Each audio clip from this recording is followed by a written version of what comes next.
Assalamualaikum warahmatullahi wabarakatuh. Perkenalkan, nama saya Maitza Maulida Aprilianti. Di sini saya akan menjelaskan tentang audit arsitektur dan organisasi komputer publik. Studi kasus PC Operator Pusat Layanan Dokumen Andi Putra Fotokopi. Pendahuluan usaha fotokopi ini berfungsi sebagai layanan digital yang mengandalkan kinerja operator. Di Andi Putra Fotokopi, PC dengan prosesor Intel Core i7 dan RAM 16 GB sering dikeluhkan lambat, bahkan mengalami error dan freeze saat beban kerja tinggi. Audit ini bertujuan mengidentifikasi penyebab penurunan kinerja tersebut melalui analisis spesifikasi dan alur kerja komputer berdasarkan teori arsitektur komputer. Di sini ada gambar spesifikasi komputer dan di foto selanjutnya yaitu saya bersama operator. Rumusan dan batasan masalah audit. Yang pertama, spesifikasi teknis. Bagaimana spesifikasi teknis sebenarnya, terutama generasi prosesor yang digunakan. Yang kedua, alur data. Bagaimana alur data dari USB hingga pencetakan. Yang ketiga, mengapa lambat? Mengapa PC Core i7 dan RAM 16 GB masih lambat? Yang selanjutnya yaitu komponen bottleneck. Komponen apa yang menjadi penghambat utama sistem? Audit ini dibatasi pada 1 unit PC operator, yaitu $09, menganalisis hardware dan interaksinya dengan Windows 10, serta data diambil dari sistem properti dan wawancara tanpa membongkar CPU. Tujuan auditnya yaitu identifikasi spesifikasi, mengenali spesifikasi rinci perangkat keras, analisis penyebab teknis, menganalisis keluhan komputer lambat dan sering error, rekomendasi perbaikan, memberikan saran perbaikan yang masuk akal dan hemat biaya. Yang selanjutnya yaitu spesifikasi arsitektur perangkat keras. Unit pemrosesan pusat CPU. Model Intel Core i7-870 prosesor. Generasi ke-1 dirilis sekitar tahun 2009. Spesifikasi 4 core 8 thread, kecepatan 2.93 Hz.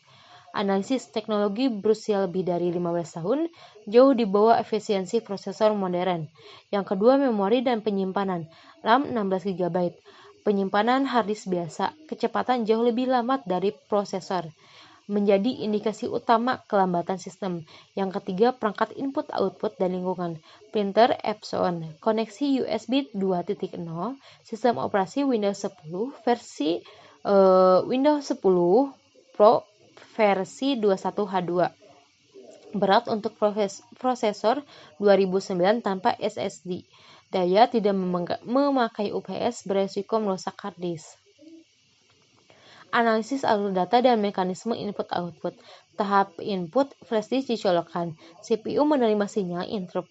Data disalin ke RAM USB 2.0 yang tua membuat proses penyalinan data besar terasa lambat.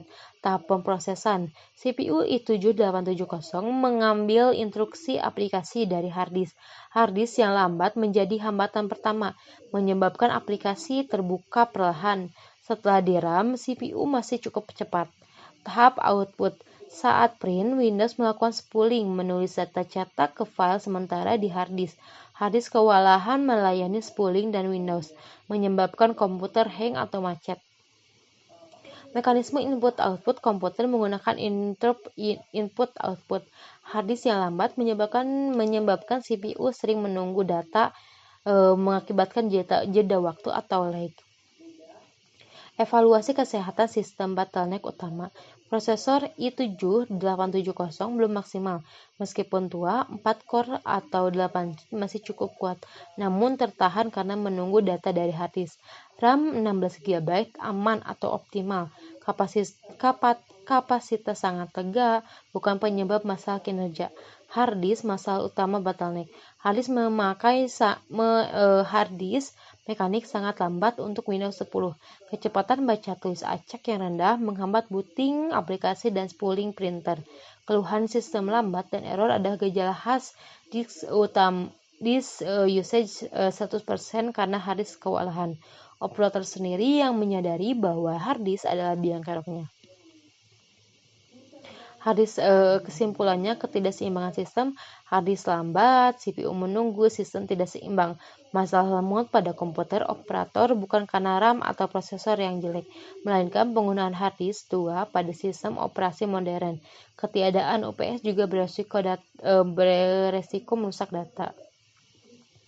Saran dan rekomendasi perbaikan. Solusi cepat yaitu wajib ganti hard disk utama ke SSD SATA 2.5 inch. Yang kedua yaitu perawatan. Sangat disarankan membeli UPS untuk mencegah mati mendadak saat listrik padam. Menjaga umur komponen. Jangka panjangnya yaitu mulai menabung untuk upgrade ke prosesor generasi lebih baru agar USB untuk transfer data lebih cepat. Sekian dari saya. Mohon maaf apabila ada kesalahan. Wassalamualaikum warahmatullahi wabarakatuh.